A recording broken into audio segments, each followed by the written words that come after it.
Hi, thank you so much for joining me. I'm Dionne. So in this video, I'm continuing to take you through the Integrity Commission's report on the statutory declarations of Prime Minister Andrew Holness. If you're just joining us, you might want to check out the earlier videos where I started the summary and started going through the report, because today we pick up at page 64.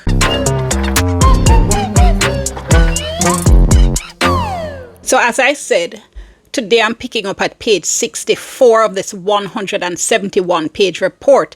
Now, the Director of Investigation has been looking at Mr. Holness's assets as well as assets of companies associated with him. In particular, in this section, a company called Imperium, which is wholly owned by Mr. Holness. And here is a table summarizing the assets and liabilities of Imperium based on financial statements for the years 2021 and 2022.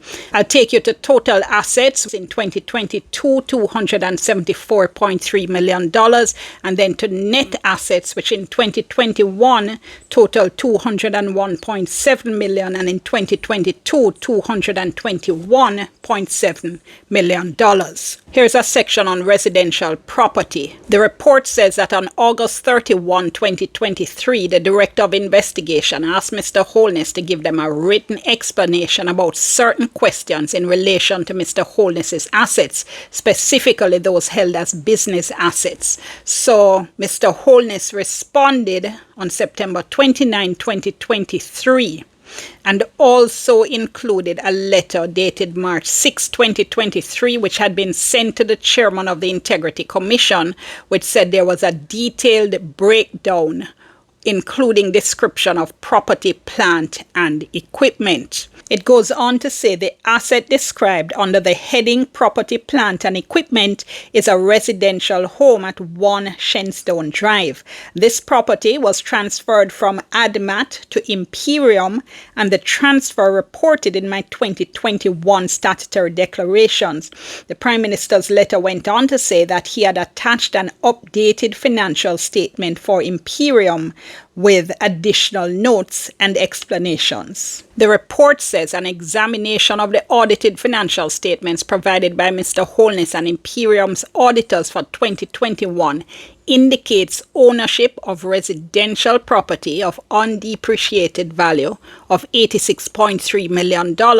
A similar representation was found in the Imperium's audited financial statements for 2022. The director says that this information was confirmed by evidence from the National Land Agency. The property was registered in the name Imperium Investments Holding Limited on November 10, 2021. That property had been transferred from Admat by way of gift.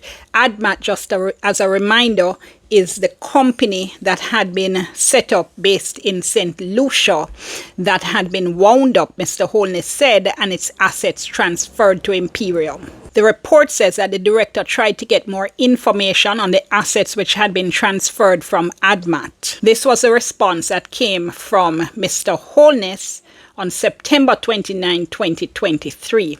So the question was, what liquidity of financial assets, if any, was transferred from Admat to Imperium and Estate Bridge? Estate Bridge is another company associated with Mr. Holness. The answer was this: in 2008, Admat purchased a $100,000 global bond.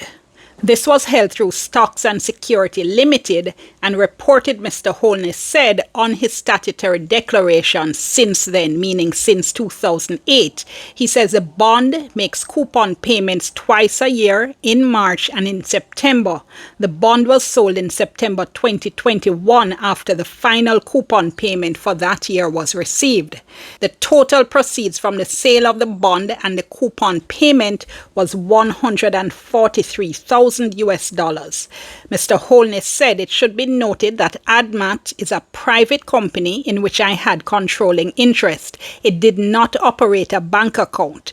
Therefore, the proceeds from the sale of the bond and coupon payment were transferred to his NCB US dollar personal savings account, and then from that account The sum of 142,000 US dollars was then transferred to Imperium's US dollar savings account. He includes here a table that goes through transfers from various accounts. The director says, having regard to Mr. Holness's explanation, the director conducted inquiries into the bank accounts. He says the evidence shows that 143,000 US dollars was deposited to Mr. Holness's NCB account from Stocks and Security on September 27, 2021. The report says the evidence shows that on October 29, 2021, 142,000 US dollars was transferred from Mr. Holness's NCB account,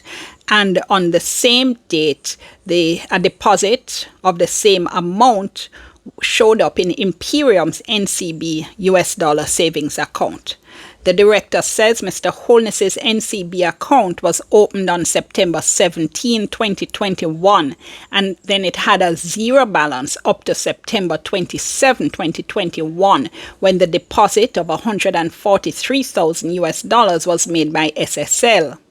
Imperium's NCB US dollar savings account was opened on November 5, 2020, that's a year before, with an opening balance of 250 US dollars.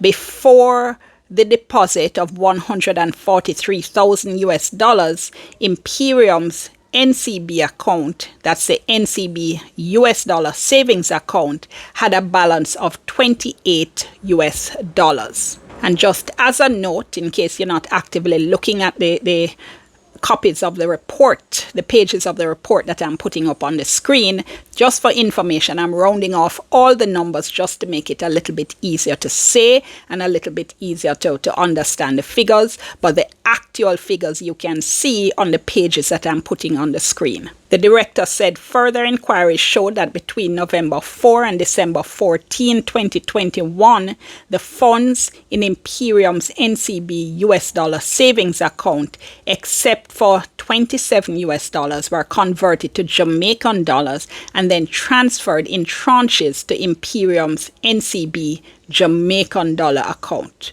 If you're getting a little bit lost in accounts here, let me just recap this for you very quickly.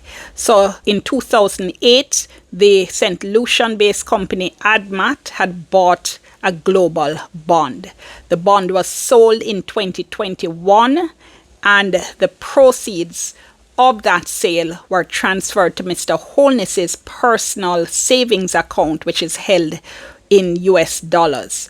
The majority of that amount was then transferred to Imperium's US dollar savings account. The report goes on to say that Imperium's NCB Jamaican dollar account was opened on November 5, 2020, with an opening balance of $100,000 deposited by Mr. Holness. Then the report looks at the account over the period November 5, 2020 to December 2022. And that is a table that you're looking at here, deposits and withdrawals in relation to the NCB Jamaican dollar savings account. And that is the account that belongs to Imperium.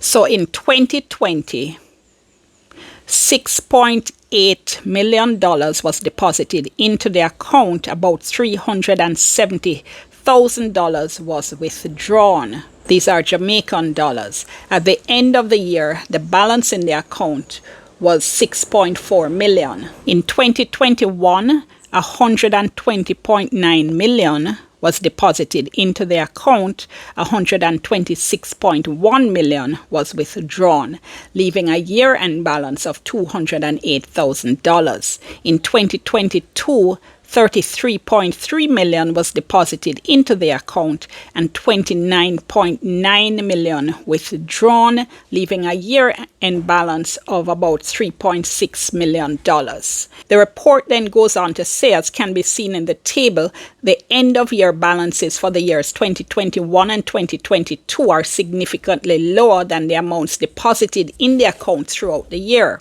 The report says this is significant because short of the declarant submitting or the Commission itself obtaining bank statements, the Commission would be unaware of the totality of the funds deposited in the referenced account.